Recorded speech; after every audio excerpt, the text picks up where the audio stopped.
ETF index mutual funds నేర్చుకుని stock మార్కెట్లో రాణించాలనుకుంటున్నారా? వెంటనే ఈ నెంబర్కి కాల్ చేయండి.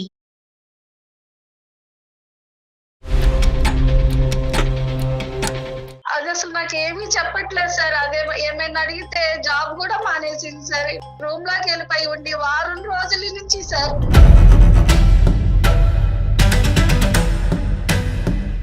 పెళ్లి విషయమే సార్, పెళ్లి ఒకటే సార్. మాకు చుట్టాలు పక్కాలు కూడా ఎవరు సార్, మాకు మంచి చెడు చెప్పే వాళ్ళు కూడా ఎవరూ లేరు సార్.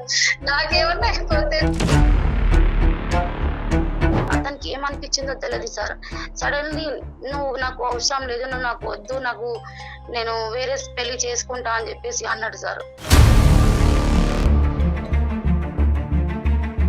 అసలు నేను ఎందుకు నచ్చట్లేదు, నాలో ఏదన్నా అంటే లోపం ఏమన్నా ఉందా?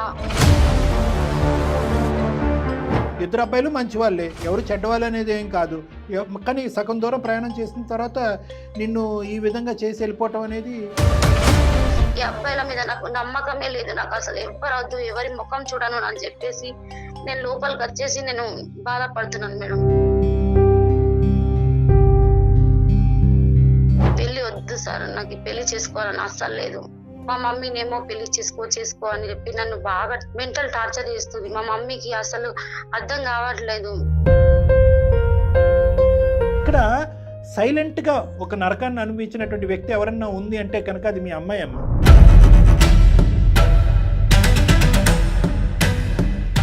ఆ అమ్మాయి ఇదివరకు జరిగినటువంటి తండ్రికి సంబంధించిన జ్ఞాపకాల్లో తేరుకోలేదు, ప్రేమించిన వాడు నట్టేట్టు ముంచినటువంటి జ్ఞాపకాల్లో తేరుకోలేదు. పిల్లలు కన్నా తర్వాత కానీ పిల్లలు కనక ముందు కానీ అర్ధాంతరంగా నన్ను వదిలేసిపోతే కనుక అప్పుడు ఒక డివోర్స్ ఇలాగ జీవితాంతం బ్రతికేదానికంటే ఇప్పుడే ఒంటరిగా బ్రతకడం బెటర్ కాదా డాక్టర్ గారని మీ అమ్మాయి ఒక ప్రశ్న అడుగుతుంది.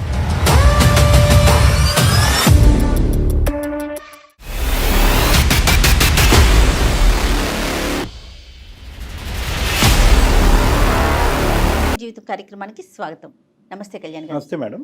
విజయ అని ఒక తల్లి మనకి ఇమెయిల్ చేశారండి. కూతురికి సంబంధించి తన జీవితం ఏమైపోతుంది, ఎటు వెళ్తోంది, తన అర్థం కాక తన మాట వినట్లేదు, దయచేసి డాక్టర్ గారితో మాట్లాడించండి, నా కూతురు జీవితం అగమ్య గోచరం అయిపోతుంది కూతురు గురించి మెయిల్ చేశారండి. విజయ ఆవిడ పేరు. ఒకసారి మాట్లాడదామండి. Sure madam.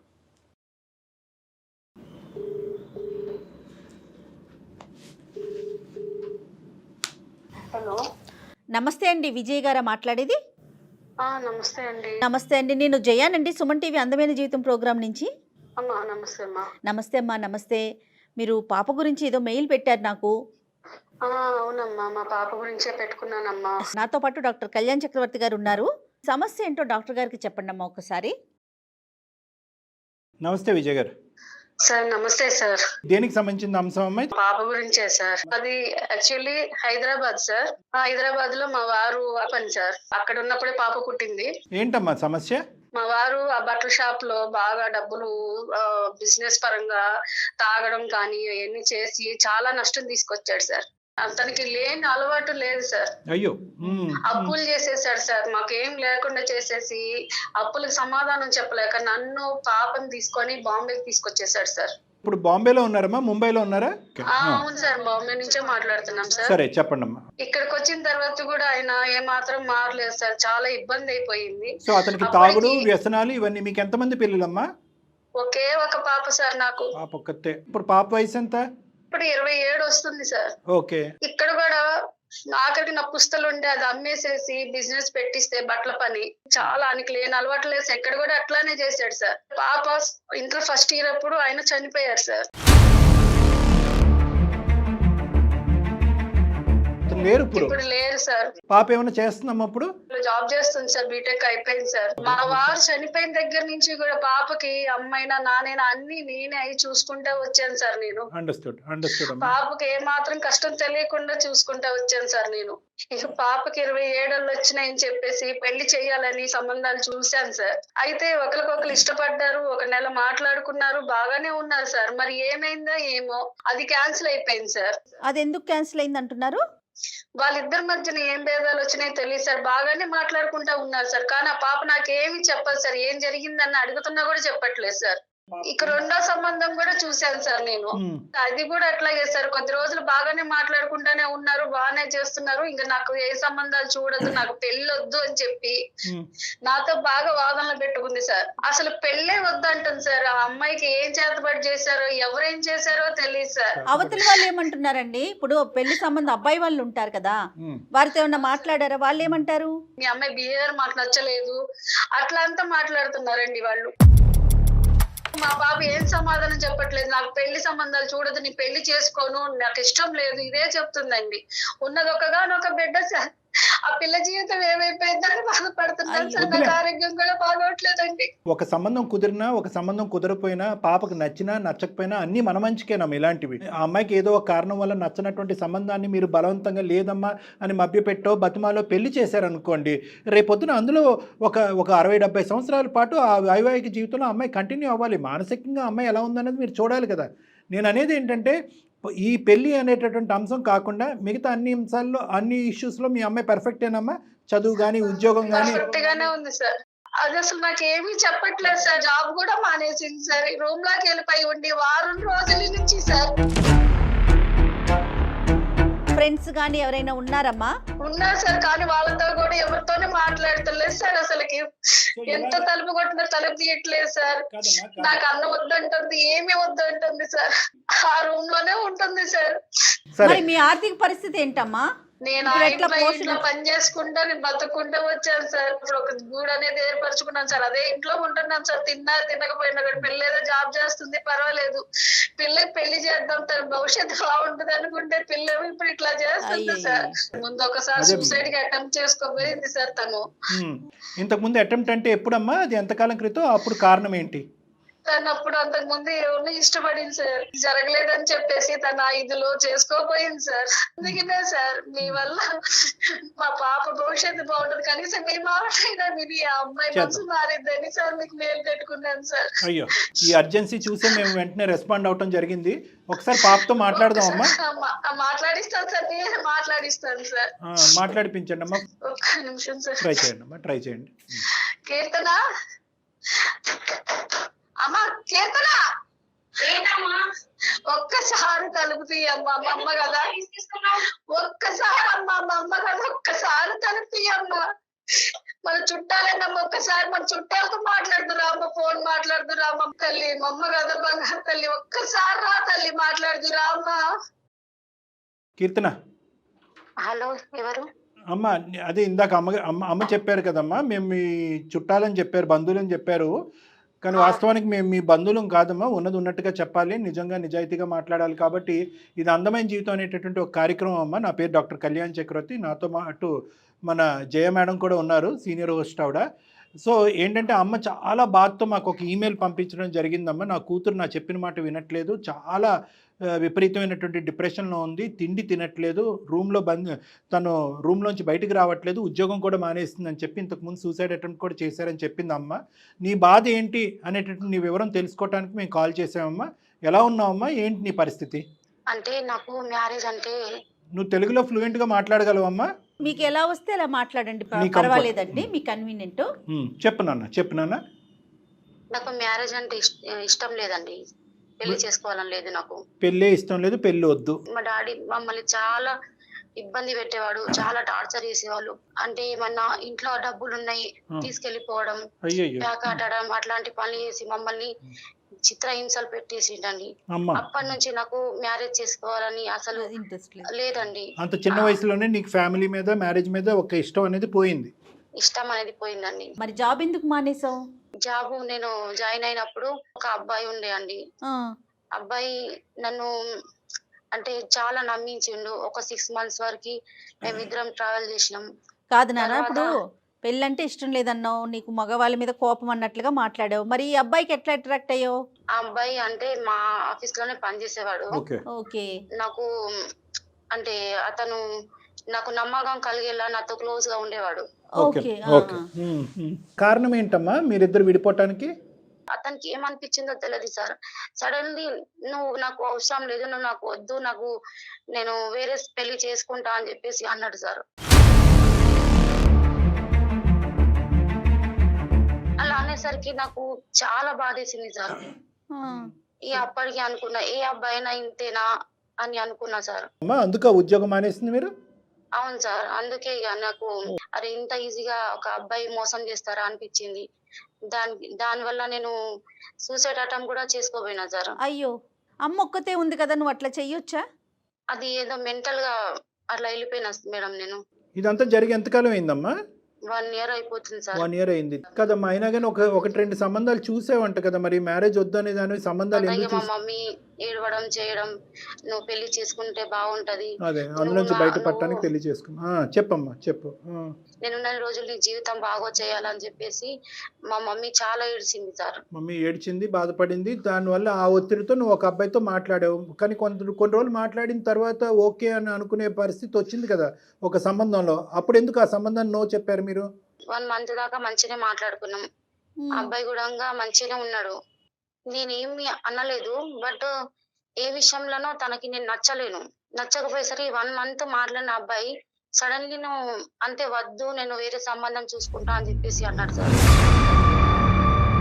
అసలు నేను ఎందుకు నచ్చట్లేదు, నాలో ఏదన్నా అంటే లోపం ఏమన్నా ఉందా, బాగా డిప్రెషన్ లోకి వెళ్ళిపోయినా సార్. ఇక లోపం ఉందని లోపం ఉండకూడదు, లోపం ఉందన్నట్టుగా మేము కూడా నమ్మట్లేదమ్మా యాజ్ ఏ డాక్టర్. నేనేమంటున్నానంటే ఒక అబ్బాయి రిలేషన్షిప్ అని చెప్పి మీ ఆఫీస్లో తెలిసినటువంటి అబ్బాయి నీతో పాటు 6 నెలల పాటు జర్నీ చేసి పెద్దల వరకు వెళ్ళారు అంటే కనుక ఏ లోపం లేకపోతే అక్కడ వరకు వెళ్ళారని తర్వాత. సో ఇక్కడ నీ లోపం అంటూ నేనేం అనుకోవట్లేదమ్మా. మరి ఇంకా పైపెచ్చి ఏం జరిగి ఉండొచ్చు అనేది ఒక ఆలోచన. 2 అబ్బాయిలు మంచి వాళ్ళే, ఎవరు చెడ్డవాళ్ళు అనేది ఏం కాదు. కానీ సగం దూరం ప్రయాణం చేసిన తర్వాత నిన్ను ఈ విధంగా చేసి వెళ్ళిపోవటం అనేది ప్లస్ గతం కూడా ఎవరికి తెలియదని చెప్తుంది. వేరే సంబంధం కూడా చూసింది సార్. ఎంగేజ్మెంట్ అయింది. అయిన తర్వాత ఒక 10 days అట్లా అబ్బాయి మాట్లాడిన తర్వాత నేను చెప్పాను, ఇట్లా ఫస్ట్ అబ్బాయి ఇట్లా మోసం చేసిరు, సెకండ్ అబ్బాయి కూడా ఇట్లా వదిలేసిరు, మీరు మాత్రం ఎట్లా చేయరు కదా అని చెప్పేసి నేను చెప్పాను. ఎందుకంటే నేను ఇప్పటికే చాలా బాధపడుతున్నాను అని చెప్పేసి చెప్పాను. తను కూడా వద్దని వెళ్ళిపోయాడు. ఎలా అంటే నేను చాలా బాధపడ్డా మేడం, చాలా బాధపడ్డాను. పెళ్లి వద్దు ఏమొద్దు, పెళ్లికి ముందే ఇట్లా వదిలేస్తున్నారు, పెళ్లి అయిన తర్వాత ఇంకెలా ఉంటదో. ఎందుకంటే నేను మా మమ్మీకి జరిగింది చూశాను కదా సార్. అందుకే అప్పటి నుంచి నాకు బాగా ఇట్లా అంటే డిప్రెషన్ లోకి వెళ్ళిపోయినాయి. ఈ పెళ్లి వద్దు, ఈ అబ్బాయిల మీద నాకు నమ్మకమే లేదు, నాకు అసలు ఎవ్వరు వద్దు, ఎవరి ముఖం చూడను అని చెప్పేసి నేను లోపలికి వచ్చేసి నేను బాధపడుతున్నాను మేడం. పెళ్లి వద్దు సార్, నాకు పెళ్లి చేసుకోవాలని అస్సలు లేదు. మా మమ్మీనేమో పెళ్లి చేసుకో అని చెప్పి నన్ను బాగా మెంటల్ టార్చర్ చేస్తుంది. మా మమ్మీకి అసలు అర్థం కావట్లేదు.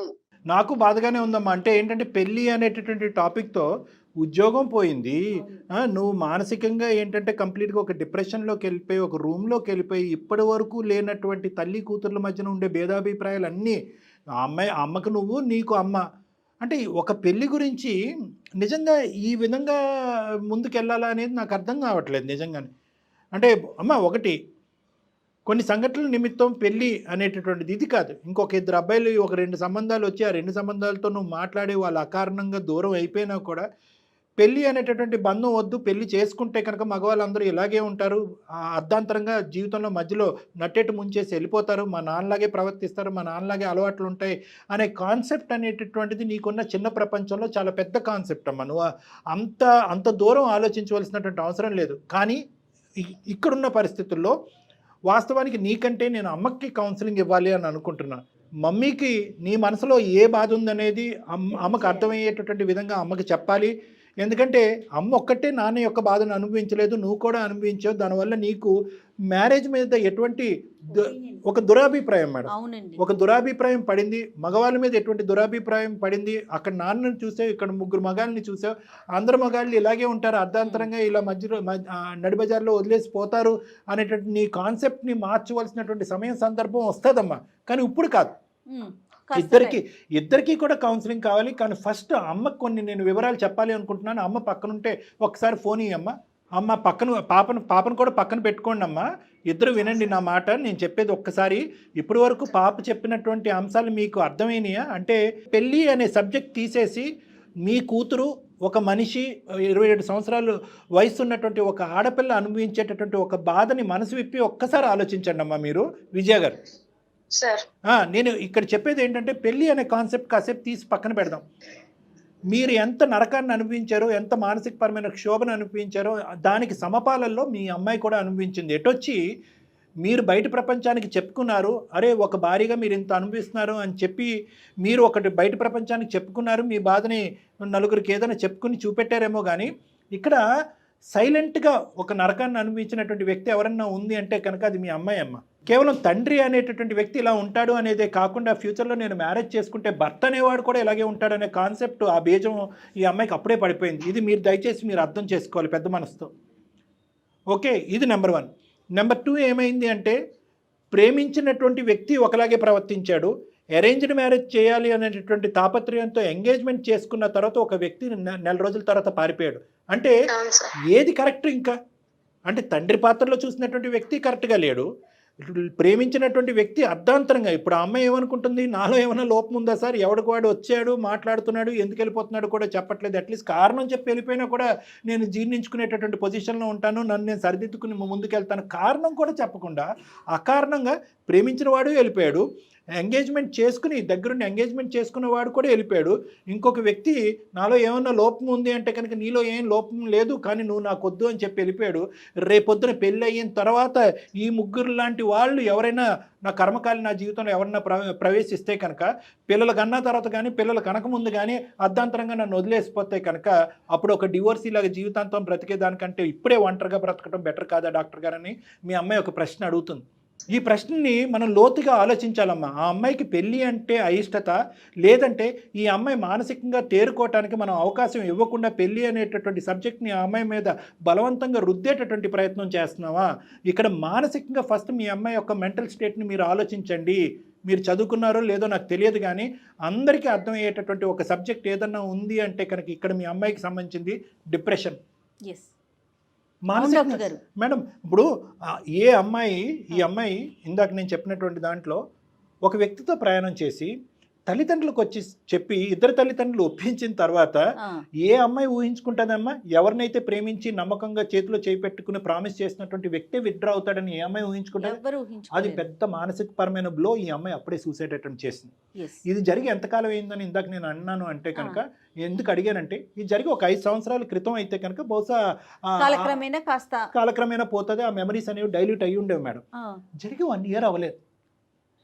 ఆ అమ్మాయి ఎంత డిప్రెషన్కి లోన్ అయ్యిందో విజయ గారు కూడా అంతే డిప్రెషన్కి లోన్ అయ్యి ఈ అమ్మాయిని డిప్రెషన్ నుంచి బయటకు తీయాలి అంటే కనుక అర్జెంటుగా ఆగమేఘాల మీద ఈ అమ్మాయికి పెళ్లి చేసేయాలి అనేటటువంటి తొందరపాటు ఆలోచన ప్రస్తుతం అయితే కరెక్ట్ కాదు.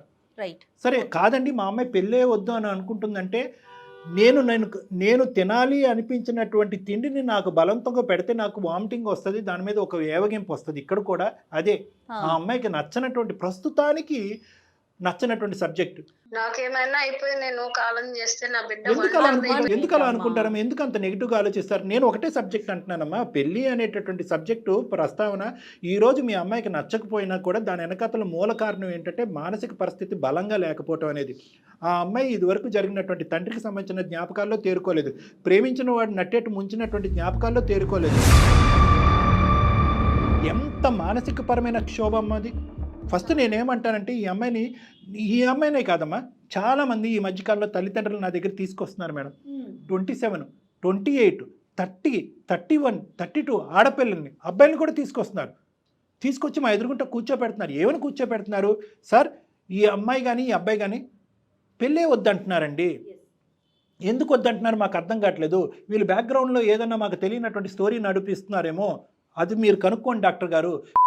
కి సంబంధించినటువంటి అంశాల్లో కూడా వీళ్ళకి ఏమైనా లోపాలు ఉన్నాయేమో, ఇవి మాకు తెలియకుండా. అంటే మీ తల్లిదండ్రులుగా ఒక్కసారి కూర్చుని పెళ్ళి అనేటటువంటి సబ్జెక్ట్కి మానసిక పరమైనటువంటి పరిస్థితికి మానసిక పరమైనటువంటి రెడీనెస్ అంటూ ఉంటాం, మెంటల్ రెడీనెస్ అంటాం. ఎందుకంటే మీ తర్వాత అతి పెద్ద వ్యక్తి ఎవరన్నా ఉన్నారంటే బహుశా మీతో చేసినటువంటి ప్రయాణం కంటే ఒక బయట ఉండేటటువంటి ఒక వ్యక్తితో జీవితాంతం ప్రయాణం చేయాలి అనే కాన్సెప్ట్ గురించి ఈ రోజుల్లో అబ్బాయిలు అమ్మాయిలు చాలా లోతుగా ఆలోచిస్తున్నారు అనేది తల్లిదండ్రులు అందరూ ఆలోచించారు. ఏదో ఈ వయసు వస్తే కనుక ఒక తంతు అయిపోతుంది కాబట్టి అనుకోవటం కంటే వాళ్ళకి కూడా దానికి సంబంధించినటువంటి నిర్ణయం తీసుకునే దాంట్లో ఒక అవకాశం, ఒక ఆలోచన, ఒక ఆపర్చునిటీ ఇవ్వండి. దానికి మెంటల్ ప్రిపేర్డ్నెస్ అంటూ ఉంటారు. ఇప్పుడు ఇక్కడ పెద్ద సబ్జెక్ట్ ఏంటంటే పెళ్లి మీద మీ అమ్మాయికి అయిష్టత ఏం కాదమ్మా. ప్రతి టర్నింగ్లోని ఆ అమ్మాయికి ఒక నెగిటివిటీ వచ్చింది కాబట్టి దానికి ఒక ఏవగింపు వచ్చేసింది. 2 సబ్జెక్టుల మీద ఏవగింపు వచ్చింది. ఒకటి పెళ్ళి, రెండోది మగవాళ్ళ మీద.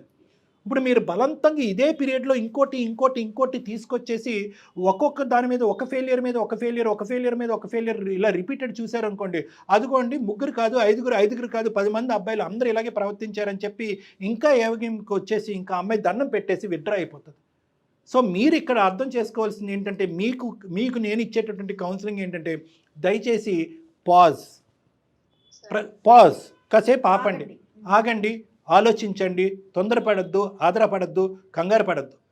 పెళ్ళి అనేటటువంటిది సబ్జెక్ట్ ఇమీడియట్గా నెక్స్ట్ 6 మంత్స్లో ఏదో ఒకటి తీసుకొచ్చి చేసేటంటే కనుక అది పెళ్ళి ఒకటే కాదు, పెళ్ళితో పాటు ఒక కంటిన్యూడ్ రిలేషన్షిప్, ఒక జీవితాన్ని కూడా నిలబెట్టవలసిన బాధ్యత మీద ఉంటుంది. ఇదే డిప్రెషన్, ఇదే యాంగ్జైటీతో చాలామంది బలవంతంగా పెళ్లి చేసినటువంటి ఆడపిల్లలు, అబ్బాయిలు 6 నెలలు నిండపుందే గుడ్ బై చెప్పి విత్డ్రా అయిపోయారు. ఎందుకు అంటే కనుక పెళ్లి తర్వాత చాలా ఉంటాయి, భార్యాభర్తల సంబంధం ఉంటుంది, ఈ అమ్మాయి వెళ్ళి ఆ కుటుంబంలో కలవలసినటువంటి అవసరం ఉంటుంది, అక్కడ ఛాలెంజెస్ ఫేస్ చేయవలసినటువంటి అవసరం ఉంటుంది. ఇప్పుడున్నటువంటి మీ కీర్తన యొక్క మానసిక పరిస్థితిలో అస్సలు ఆ జర్నీ చేయగలదనే నమ్మకం నాకైతే లేదమ్మా, ప్రస్తుతానికైతే లేదు. ఫస్ట్ మీరేంటంటే ఆ అమ్మాయి మనసులో ఉన్న భావాన్ని పక్కన కూర్చొని అర్థం చేసుకోండి. మీరు ఉదయం లేచిన దగ్గర నుంచి సాయంత్రం వరకు పెళ్ళి సంబంధం, ఆ అమ్మాయి పరిస్థితి ఏంటి, ఆ అమ్మాయి ఏం చెప్పాలి అని అనుకుంటుంది, ఆ అమ్మాయి బాధ ఏంటి, ఒక తల్లిగా మీరు ఆ అమ్మాయి గోడు వినండి. ఆ అమ్మాయి బాధ ఏంటన్నది కడుపు విప్పి చెప్పేటటువంటి ఆ బాధను మీరు వినండి. తాత్కాలికంగా పెళ్ళి అనే సబ్జెక్ట్ తీసి పక్కన పెట్టేసేయండి. ఈరోజు మీరు పెళ్ళి అంటే అమ్మాయికి అది ఒక పెద్ద బూతులా అనిపిస్తుంది. కాబట్టి కొంతకాలం మీరు ఏం చేస్తారు అంటే ఒక తల్లి కూతురులాగా ఈ పెళ్ళి అనే ప్రస్తావన రాకముందు, ఆ తండ్రి చనిపోయిన తర్వాత మీరు ఎలా అయితే బలంగా ఒకరికొకరు తోడుగా ఉన్నారో ఫస్ట్ ఆ సబ్జెక్ట్ గురించి మాట్లాడుకోండి. ఒక తల్లి కూతుర్ల మధ్యన ఉండేటటువంటి సహసిద్ధమైనటువంటి డిస్కషన్స్, మీకు ఉండేటటువంటి సాధక బాధకాలు, మీకున్న ఆరోగ్య పరిస్థితులు, ఆ అమ్మాయికి ఉండే ఉద్యోగ అవకాశాలు, ఇలాంటి సబ్జెక్ట్ గురించి మాట్లాడుకోండి. ఆ అమ్మాయిని కాస్త మానసికంగా తేరుకునేటటువంటి అవకాశాన్ని ఇవ్వండి. ఆ అమ్మాయికి అర్జెంటుగా కౌన్సిలింగ్ కానీ ట్రీట్మెంట్ కానీ కావాలి. దానికి సంబంధించినటువంటి తోడ్పాటు నా దగ్గర తీసుకున్నా సరే అమ్మా, లేదు మీరు ముంబైలో ఉండాను అంటే కనుక అక్కడ నాకు కొన్ని కాంటాక్ట్స్ ఉన్నాయి, ఆ కాంటాక్ట్స్ అన్నా నేను మీకు పంపించడం జరుగుతుంది. ఆ అమ్మాయిని కౌన్సిలింగ్కి తీసుకెళ్ళండి, ఆ డిప్రెషన్ పరమైన కౌన్సిలింగ్ తీసుకెళ్ళండి ఇమీడియట్గా. ఎందుకంటే మళ్ళీ మనం అనుకోవటానికి లేదమ్మా, ఒక్కసారి సూసైడ్ అటెంప్ట్ చేసినటువంటి వాళ్ళు మనం ఎంత కౌన్సిలింగ్ చేసినా కూడా ఇంకొక తప్పుడు ఆలోచనతో మళ్ళీ ఆ డైరెక్షన్లో వెళ్ళటానికి చాలా అవకాశాలు ఉంటాయి. ఒక సూసైడ్ అటెంప్ట్కి, ఇది చాలా ప్రేక్షకులు అందరికీ చెప్తున్నాను, సూసైడ్ అటెంప్ట్కి ఏంటి సార్ పెద్ద రిస్క్ ఫ్యాక్టర్ అని చాలామంది అడుగుతూ ఉంటారు. ఏంటి సార్ ఏం చూస్తే కనుక ఒక వ్యక్తి సూసైడ్ చేసుకుంటారని మనం చెప్తే కనుక, ఒకటి సూసైడ్ చేసుకుంటాననే వార్నింగ్, రెండోది ఇంతకుముందు సూసైడ్ అటెంప్ట్ చేసుకోవటం. ఈ 2 చాలా పెద్ద రిస్క్ ఫ్యాక్టర్స్.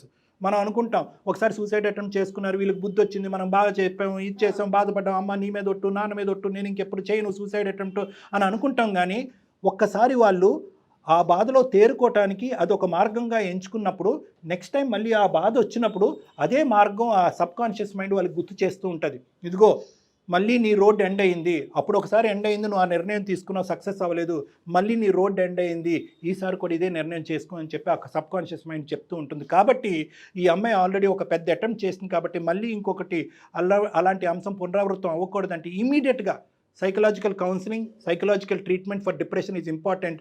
పెళ్ళి అనేటటువంటి సబ్జెక్టు ప్రైమరీ కాదు, అది నెక్స్ట్ ఇయర్ కానీ ఎప్పుడైనా మనం తర్వాత మాట్లాడదాం. ఆ అమ్మాయి ఖచ్చితంగా పెళ్ళికి ఒప్పుకుంటుంది, పెళ్ళి చేసుకుంటాను నిర్ణయించుకుంటుంది. పెళ్ళి అనేటటువంటి దాంట్లో ఈ అమ్మాయి చాలా సంతోషంగా ఫ్యూచర్ ఉంటుంది అనేది నా అభిప్రాయం అమ్మా. ఎంత మంచి విషయం చెప్పారు డాక్టర్ గారు. మేడం తీసుకొస్తాను మేడం, మీ దగ్గరికి తీసుకొస్తాను. మీ ఇష్టం అమ్మా, మీరు ఇక్కడికి వచ్చిన పర్వాలా, మీరు అక్కడ కంఫర్ట్ అయితే నేను కాంటాక్ట్స్ కొన్ని నెంబర్స్ పంపిస్తానమ్మా. మీరు ముంబైలో ఉండే ఏరియా చెప్పండి, నాకు అక్కడ ఉండేటటువంటి కో సైకాట్రిస్ట్ ఎవరైనా కొలీగ్స్ ఉంటే కనుక వాళ్ళ నెంబర్స్ రిఫరెన్సెస్ ఇస్తాను. మీకు అక్కడ దగ్గర అయితే కనుక రెగ్యులర్గా కాంటాక్ట్కి వెళ్ళాలి కాబట్టి ఇంత దూరం అయితే కష్టం అవుతుంది. అక్కడ కాంటాక్ట్స్ నేను ఇస్తానమ్మా, మీ నెంబర్కి నేను షేర్ చేసుకుంటాను. ఏమ్మా ఒకసారి కీర్తనకి ఇవ్వండి అమ్మా. అమ్మకి చెప్పిందంతా నువ్వు విన్నావని నేను అనుకుంటున్నాను. పెళ్ళి అనేటటువంటి దాని గురించి యునానిమస్గా ఒక కార్పెట్గా డిలీట్ చేయవలసినటువంటి అవసరం లేదు. తాత్కాలికంగా దాన్ని సస్పెండ్ చేస్తుంది. అమ్మ కూడా ఆ సబ్జెక్ట్ నీతో మాట్లాడదు. ఫస్ట్ మోస్ట్ ఇంపార్టెంట్ ఏంటంటే నీ మెంటల్ స్టేట్, రెండోది నీ కెరియర్. Yes. ఈ రెండు చాలా ఇంపార్టెంట్. మ్యారేజ్ ఒకటే చెప్తున్నాను, పెళ్లి ముఖ్యమా ప్రాణం ముఖ్యమా? నువ్వు ప్రాణాలు తీసుకోవటానికే ముందుకెళ్ళిపోతున్నావు. అదే మా ఉద్దేశంలో ఏంటంటే అమ్మ, నీ ప్రాణాలు నీ భవిష్యత్తు మోస్ట్ ఇంపార్టెంట్, నాకైనా మీ అమ్మగారికైనా ఎవరికైనా. అమ్మ ఏంటంటే కనుక, అరే నాన్నతో నేను అనిపించాను, నా ఆయుష్ ఎంత ఉంటుందో తెలియదు కాబట్టి నిన్ను ఒక ఇంటిదాన్ని చేసి నేను ఏది అయిపోయినా పర్లేదు అనే కాన్సెప్ట్లో అమ్మ ఒక డిప్రెషన్లోకి వెళ్ళిపోయింది. కాబట్టి అమ్మకు కొన్ని వెడమర్చి కొన్ని అంశాలు, చాలా ముఖ్యమైన అంశాలు చెప్పాం. పెళ్ళి అనే సబ్జెక్ట్ గురించి అమ్మ మాట్లాడదు, కానీ నువ్వు ఇప్పుడున్నటువంటి మెంటల్ స్టేట్ని తక్షణ కర్తవ్యంగా ఇమీడియట్గా యుద్ధ ప్రాతిపదికన కరెక్ట్ చేయవలసినటువంటి అవసరం ఉంది. కాబట్టి నువ్వు ఒక్కసారి కౌన్సిలింగ్ కానీ ట్రీట్మెంట్ కానీ వెళ్ళాలమ్మా. సరే సార్. ఓకే, నేనైనా రెడీ, లేదంటే అక్కడ లోకల్గా ఉండే కొన్ని రెఫరెన్సెస్ ఇస్తాను మీకు. ఆల్మోస్ట్ అక్కడ ముంబైలో దగ్గర మీరు 15-17 సంవత్సరాలు బట్టి ఉన్నారు కాబట్టి మీకు ఆ నేటివ్ వాతావరణం కానీ ఆ లాంగ్వేజ్ అలవాటు అయి ఉంటుంది కాబట్టి అక్కడ లోకల్ రెఫరెన్సెస్ నేను ఇస్తాను. అక్కడికి వెళ్ళి కౌన్సిలింగ్ తీసుకుని ఇమీడియట్గా పోగొట్టుకున్నటువంటి ఉద్యోగం మళ్ళీ సంపాదించుకోవటం కానీ ఇంకో చోటకి వెళ్ళి ఈ విధంగా ప్రయత్నం చేయవలసిందిగా నా విజ్ఞప్తి అమ్మా. తిను శుభ్రంగా, వాటర్ తీసుకో, ఫుడ్ తిను, అమ్మతో పాటే ఉండు. సూసైడ్ అనేది కదా ముందు ఆవిడకి సపోర్ట్ చేసుకో, మరి ఇద్దరు ఒకరికొకరు సపోర్ట్. సూసైడ్ అనేటటువంటి ఆలోచన నీ జీవిత కాలంలో ఎప్పుడూ రాకూడదమ్మా, please. That is my request. Okay తల్లి. Okay sir. రైట్ అమ్మా. Thank you sir. రైట్ అమ్మా. నమస్తే అమ్మా. చాలా థ్యాంక్ యూ. నమస్తే అమ్మా. నమస్తే సార్, ఎంత చక్కని విషయం చెప్పారంటే డాక్టర్ గారు.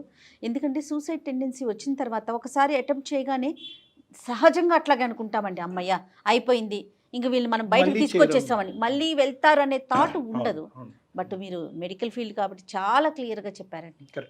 వీళ్ళకి మనం సరైన రిఫరెన్స్ విజయ్ గారికి కూడా ఒక మెసేజ్ మేడం. నేను చెప్పేది ఏంటంటే, ఏదన్నా ఇదే కాదు, పెళ్ళే కాదు, ఏదన్నా ఒక పర్టికులర్ ఏరియా, చదువు కానీ, కెరియర్ కానీ, ఇంటర్వ్యూస్ కానీ, ఇంకోటి ఏదైనా సిచ్యువేషన్ ఉంటే కనుక పెద్దవాళ్ళు పిల్లలతో మాట్లాడేటప్పుడు, అంటే పెద్దవాళ్ళు అంటే ఒక వయసు వచ్చిన తర్వాత ఒక సబ్జెక్ట్ మీద క్లారిటీ రాకుండా ఉంటే కనుక, ఒక నెగోసియేషన్ జరగకుండా, మీ మాట వాళ్ళు వినట్లేదు, వాళ్ళ మాట మీరు వినట్లేదు అనే పొజిషన్ ఉన్నప్పుడు దానికి ఏదో మంత్రం తంత్రం అక్కర్లేదండి, ఒక పాజ్ కావాలి. రైట్, ఒక పాజ్ కావాలి. సస్పెండ్ చేయండి ఆ సబ్జెక్టు, దయచేసి సస్పెండ్ చేయండి.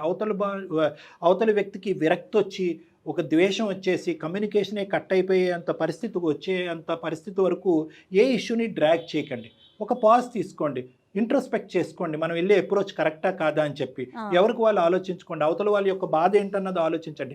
ఆ సబ్జెక్ట్ కాకుండా, ఇందాక నేను విజయ గారికి చెప్పాను కదా, ఆ సబ్జెక్ట్ కాకుండా మిగతా సబ్జెక్ట్స్ మాట్లాడుకోవడానికి కొంతకాలం టైం ఇవ్వండి.